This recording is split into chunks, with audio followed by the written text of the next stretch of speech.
10 minutes before 7 on this Tuesday morning. Now, yesterday, teachers returned to school for the last term of 2014. On the 28th of October, final examinations officially begin here in South Africa. And October is also Teachers' Month. So we thought it quite appropriate to invite Angie Motshekga, the Minister of Basic Education, into the studio to talk about plans for the students as well as the teachers as they go the last mile. Good to have you. Thank you so very, very much for coming in, Minister.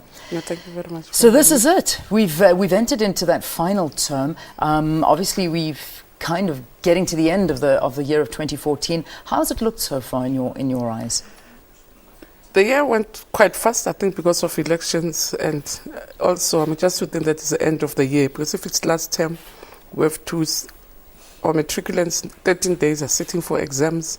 We're preparing for internal exams. We're preparing for next year to make sure that when schools reopen, some of the plans are in place to have the right teacher in the right class, to have books delivered. So it's really a very busy term for us, because then we have to make sure that everything else that has to make 2015 successful is lined up during this term. Yeah, and also I've seen that there was a month-long dialogue that was set up by the department. How did that go? It went off well because, as I said, it's actually a number of dialogues. We had dialogues about matric results, the report that we got, and you said you'll invite me for that report on NSC, with dialogues around teachers, really making sure that we read from the same page, we are able to reflect and plan forward around things that needs to come to the fore. But we also had dialogues. We are going to have a round table on medicine science, because again there was a commission. So there were quite a number of dialogues, but we also had this dialogue around teachers, which was helping us to reflect. Yeah. Reflect on what? What was really focused on with teachers? You just take stock of where we are, because it's a huge area. It's the most important area of our work. Everything else we do depends on how successful we are in terms of inspiring our teachers, motivating them, supporting them, but also skilling them and managing them well. I mean, they really are the backbone of the system. Yeah. And the system can't be better than them. So it's very helpful all the time to reflect, to interact with them, to engage with them, to make sure that this very important resource in the sector is properly either supported, managed, and motivated and inspired. Teachers' unions, have they come out? Have they responded to this dialogue as yet? We have a very good relation with the teacher unions. We have bilaterals, teacher union by teacher union. We also meet also as just national unions that are there. So we have an ongoing, and as I say, sometimes I really dialogue with union by union. And all of them have got different issues, all of them have got different programs, but at some stage we come together, the sector and the unions, also to reflect on the sector. All right, so we're preparing for the final examinations. What's in store in terms of the curriculum, and especially for the foundation phase?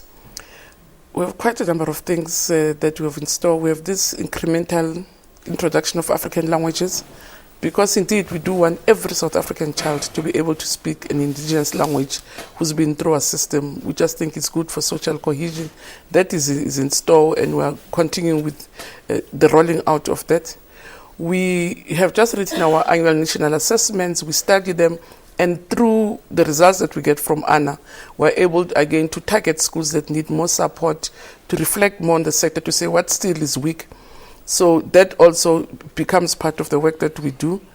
But as a sector, we've just accepted that if we really have to get the results that we want, we have to ramp up at the foundation phase. So we're looking quite strictly, quite seriously at your grade R. We think it's quite key that we get things right. We still have lots of challenges around there. The qualifications, not half of the people, 60% of the people who are there, only 60% is fully qualified. So we have to make sure that the other 40%, the qualifications are right. There's a problem also around the infrastructure, because they must have special programs. So we're doing lots of work around ECD, but we're also doing lots of work around reading. Next year, with the Minister of Arts and Culture, we're ramping up the library services to make sure that indeed we can promote reading, especially even again at your foundation phases, and having your book floods so that people who've got books that they have read, they're not going to read again, just donate it to a school. So we're ramping up our library services to make sure that indeed we can get lots of kids reading. Your numeracy and, as I say, all the necessary things that we need to do.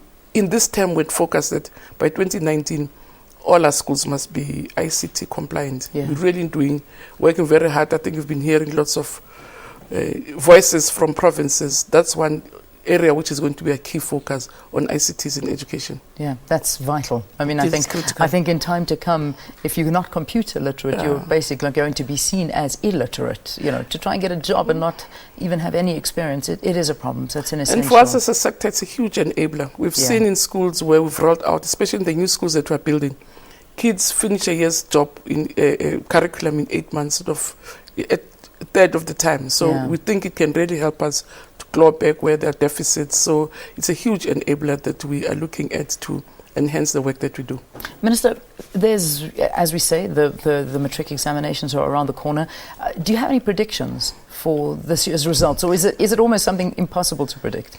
No, it's not impossible. I've stopped predicting with journalists. They are very spiteful after they say, got you. Yeah, we got you. Yeah, We'll we said replay 80, now it's 75, so what do you say to it? So you're not going to even try and predict no longer with me? play those games Because with it's on journalists. record.